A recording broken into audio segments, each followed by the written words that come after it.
Welcome back. It is my great pleasure to introduce Director Gurbir Grewal, the head of the SEC's Division of Enforcement, which investigates possible violations of the federal securities laws and litigates the Commission's civil enforcement proceedings in the federal courts and in administrative proceedings. Director Grewal has served in a number of significant positions in both the federal and state government. Immediately prior to joining the Commission, Director Grewal was the Attorney General for the great state of New Jersey, my home state. And before that,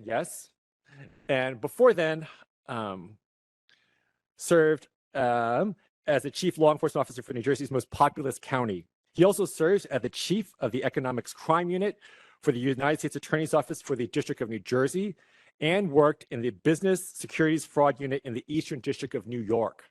Since assuming the role as director, the director has focused on enhancing investor protection and confidence in our markets by emphasizing proactive enforcement efforts and stressing the need to create a culture of compliance among market participants.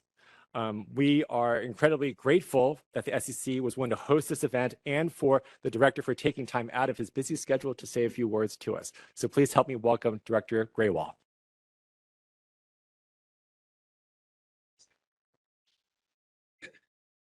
Well, thank you, Andy, for that introduction, and thank you to the DOJ for hosting this conference and partnering with us on this Elder Justice Law Enforcement Summit. I want to also thank each of you for taking time out of your schedules to join us. I know we have many federal partners here today, many local and state partners, many law enforcement partners, and it's really wonderful to see each of you. As Andy mentioned, in prior roles, I served as a state prosecutor, a county prosecutor, a federal prosecutor.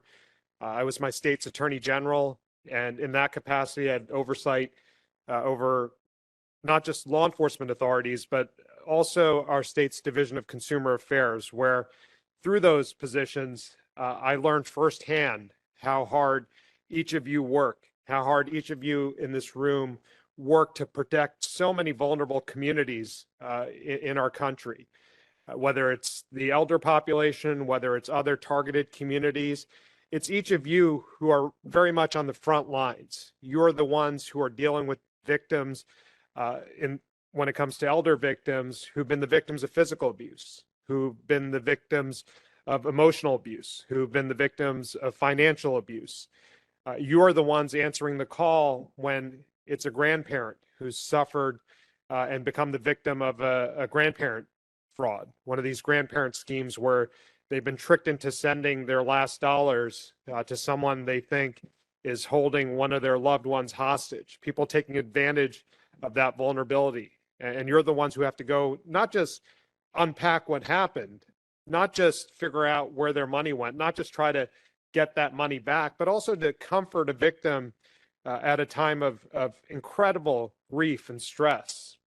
The work you do is so incredibly challenging. You're the ones when it comes to physical abuse who are going to, whether it's a long-term care facility, to comfort that victim or to comfort a victim who's an elderly victim who's been the victim of domestic violence. So I want to commend you on everything that you do and how you do it. I want to also share with you that we are good partners in your efforts. If you asked me when I was at the state or local level, well, why do we have to work with the SEC? What do they have to offer when it comes to elder justice? What it comes to protecting the elderly? It's very much a part of our work.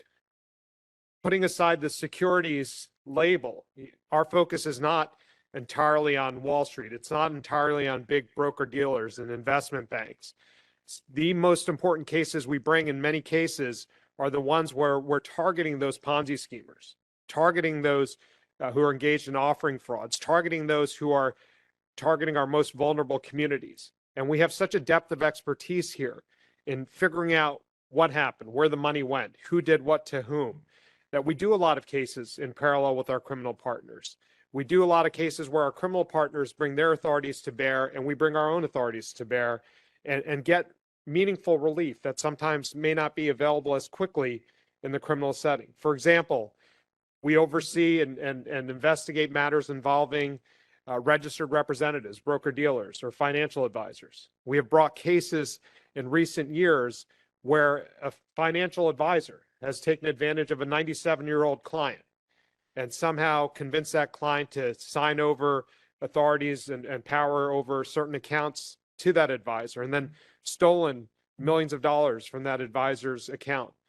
Not only can we then hold that particular advisor accountable, we could hold the firm accountable as well.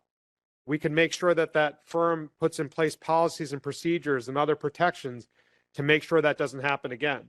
We've targeted in the last year large Ponzi schemes, targeting elderly victims who are part of a particular faith community out of our Miami office. And we work there in parallel with our criminal partners, supporting their investigation at the same time moving forward with our investigation. And then having the ability to bring in the type of relief that we can get, the prophylactic relief, keeping people out of a particular industry, protecting investors by targeting the other firms involved. So this is just a long way of explaining to you that there is a natural partnership here between us, between the law enforcement community and us on the civil side, the regulators. And it might not be obvious when it comes to elderly victims, but we're very much there. And so we have 11 regional offices. I encourage you to take a look at our website as to where those offices are.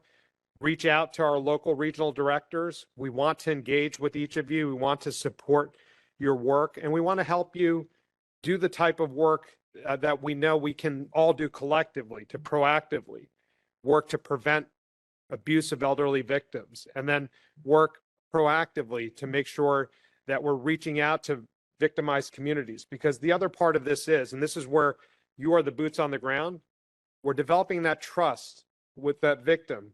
It falls to you in large part, because our folks are not trained to engage with victims who are frankly traumatized, and you are the experts in getting that trust and getting people to come forward and report that they've been victimized, overcoming that sometimes sense of shame that attaches to becoming a victim. And so we very much want to partner with each of you to work proactively to protect our elderly citizens across the country. And so I commend you on attending this conference. Develop partnerships among yourselves from across the country, leverage the expertise in this room, but also before you leave, leverage our expertise. You'll hear from speakers from the commission. Take away our contact information, and again, reach out to our local regional offices who stand ready to partner with each of you as we work collectively to make our communities safer and to protect our elderly residents. So thank you very much for attending. I wish you a wonderful conference. And again, if there's anything we can do to be better partners, by all means, reach out. I could give you my email address. It's grewalg, Grewalg @sec.gov. We're here. I will respond to just about every email I get. And so if there's anything we could be doing better, by all means, let us know. And so again, we stand ready to partner with each of you, and I wish you a wonderful conference. Thank you.